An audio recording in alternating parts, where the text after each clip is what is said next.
Before we dive into Xenoblade 3 Future Redeemed, I want to provide a general spoiler warning for the content in this review and just the game in general. Future Redeemed, more so than any other Xenoblade, assumes you've completed the rest of the series. For example, if I refer to Xenoblade 1, 2, and 3 as the Klaus trilogy and you don't know what that means, maybe just hold off on playing Future Redeemed for now. Likewise, my review may in a few places reference things from previous games that are absolutely spoilers if you've not already played through them. I'm going to straight up talk about the ending of Xenoblade 3. That being said, I will of course not have anything in this review that I feel is a substantial spoiler for Future Redeemed itself. When I reviewed Xenoblade 3 last year, I gushed about almost everything about the game. It took everything that worked about Xenoblade 1 and 2 and mercilessly threw out what didn't. It even went and grabbed the follow ball and elements of the class system from Xenoblade X. It was an incredibly refined game and easily one of the best RPGs I've ever played. I also noted that the ending fumbles hard in the final moments. Noah is left on a vague cutscene that provides no closure whatsoever for his relationship with Mio. Mio herself and the entire rest of the party are essentially left out entirely of the final moments of the game. Zed, our primary antagonist, is never more clearly defined than being people's fear, and his motivation to preserve the Endless Now is vague at best. Outside of a glimpse of the Minato and a photo of Rex and his harem, the stories of Xenoblade 1 and 2 only serve to provide a starting point for the end of the trilogy, but not a resolution. I initially held out hope that the DLC story would follow up on the end of the base game and provide a real ending for the trilogy as a whole, but it seemed pretty obvious that the city's founders would be the natural fit for a prequel story in the same vein as Torna the Golden Country. When Future Redeemed was indeed announced as a prequel, I feared that my dreams of actual closure for this incredible trilogy were dashed. I was wrong. Future Redeemed sees you taking on the role of Matthew, the great-grandson of Noah and Mio, before Noah was consumed by loss and became N. Matthew is accompanied by a woman named A, after the city, the first one, is destroyed by Mobius. His motivation at the outset is to seek out and help survivors from the city, and to locate his missing sister, Nael. Matthew is an interesting departure for Xenoblade protagonists, as he serves in what fans would normally identify as the brutish best friend role. Matthew feels more like Lance or Ryan than he does like Noah, Shulk, or Rex. This struck me as odd at first, but given that you quickly gain Shulk and Rex themselves as party members, Matthew not being that same character type ultimately plays nicely. Shulk and Rex themselves, while I won't go deep into their role, are excellently realized. Rex has changed a lot. He's grown from being a youthful child in Xenoblade 2.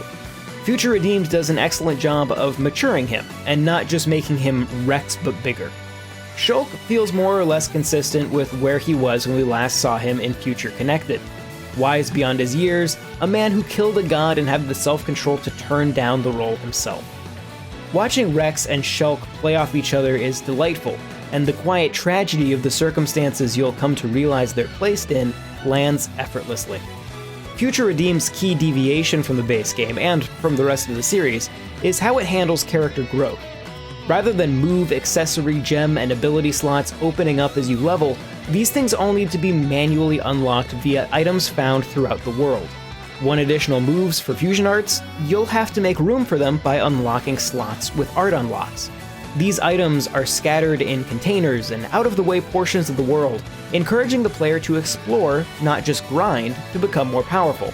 It's a concept I remember praising in the very first Xenoblade, that exploration earns experience points, and that's something that's preserved throughout the entire series. Here, that idea of growing through exploration is spelled out even more plainly. It's also entirely up to you who to give these items to, and how aggressively you seek them out. I managed to finish the game without ever unlocking the last moveset for any of my party members. I also carefully prioritized who got new upgrades first.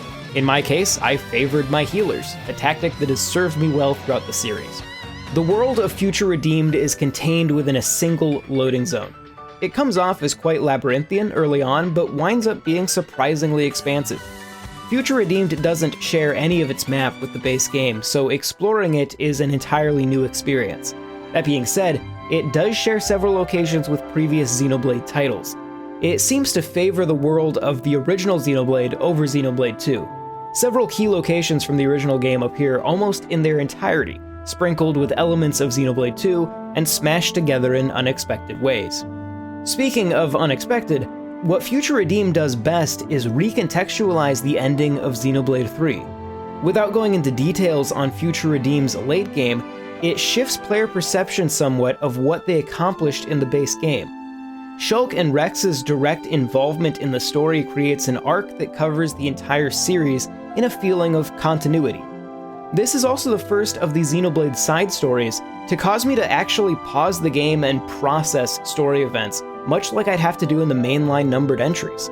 In fact, I did this multiple times throughout my 18-hour playthrough. More so than Future Connected or Torn of the Golden Country, Future Redeemed feels like required reading.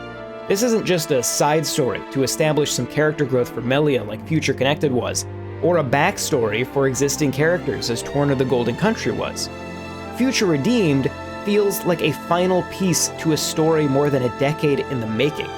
It reunites old friends, reminds you that N is still one of the best villains the series has ever come up with, and reignites that feeling you had when the original Xenoblade suddenly cut to a space station and your perception of the game permanently shifted.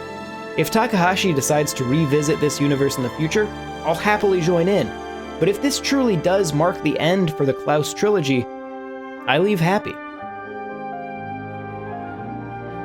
This video was made possible by our generous supporters on Patreon. Did you know that Nintendo World Report is funded directly by fans like you? When you support Nintendo World Report on Patreon, you get immediate access to multiple exclusive podcasts every month, exclusive Discord channels, an early look at select content, and more, all for as little as $1 a month.